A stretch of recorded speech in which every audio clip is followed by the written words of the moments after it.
If you're looking for a good book to curl up with, hitch a ride to Buster's Bookhouse. This is a novel idea, a bookstore on wheels. And I know that's a pun, but it's true. Thank you so much. Libby Riley named her trailer of tomes after her grandfather. When we really started to think like this could be something that we put on wheels and actually do, I thought about who would be the person who would say like, go for it. And so she did. Riley found a well-loved 1975 Shasta Starflight online and, with the help of her husband, completely revamped it, inside and out. I really wanted it to have a book nook. I really wanted someplace where people could sit and stay a while and get cozy. Now, the space is light and bright and lined with shelves for browsing. I want to bring it. You want to At the back, there isn't just one nook, but two.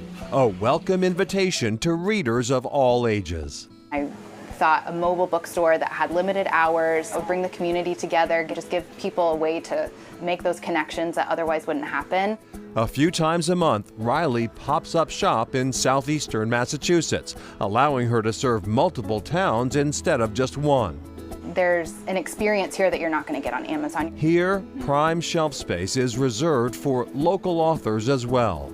This is Christine Evans, Worry Cloud. She's from Massachusetts, and this is just a beautiful children's book about mindfulness. It has a stuffy and a song that goes with it, and kids love it. Buster's also has a book club that has created a new community with a shared love of reading. And that is like the most magical group of people, and that wouldn't happen otherwise. Bonding over books, and a way to treat your shelf to a good read. If you're coming in here, then you're going to find something that you probably wouldn't have known you wanted, and maybe is like calling your name. Judy Perry has dedicated her life to caring for others, especially children. When I was young, I wanted to be a prima ballerina. So I danced, I painted, I sang, I played the piano. But because my mom couldn't afford those things, opportunity and access, it's opportunity and access. And so now I'm able to do that for the kids and the families. And Perry is founder of Jubilee Career Center for the Performing Arts and a champion of giving children a well-rounded education.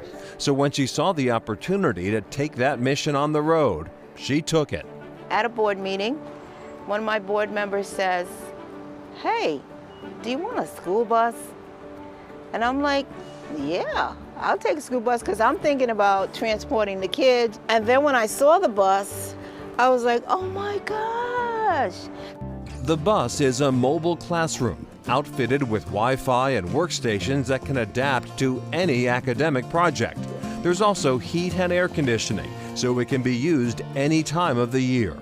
The mission of the Mobile Arts and Technology School Bus is to bridge the digital divide. The bus serves students in Worcester and is currently partnered with Waves New Age, an organization dedicated to inspiring the next generation through fashion and visual arts. When they come on the bus, they learn how to sew, they learn how to do the graphic art, and then at the end of that, we have a fashion show. This program provides students with everything they need: sewing machines, iPads, and a printing press.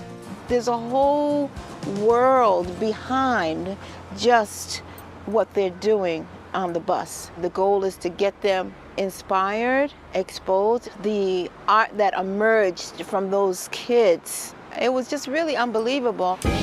City Lab at Boston University noticed Perry's hard work and gave her another bus to convert into a classroom. I call this the BioBus.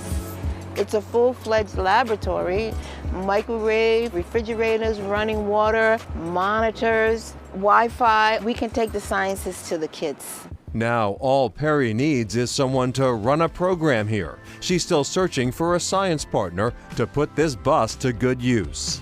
It makes me feel really good. It makes me feel happy. I think I'm living out my dream. This has been a vision, and the vision is bigger than the buses. And Judy Perry says after this piece originally aired, a team from Worcester Polytechnic Institute saw it, and a professor and their students were so inspired that they're going to help create a curriculum for the bio bus. Good for her, good for them. A great follow-up, really. And back to Buster's, they do host story times with local authors, and their last pop-up of the season is this weekend, Mansfield at Aroma Joe's, if you want to go. Right. Up next, a truck prone to double takes.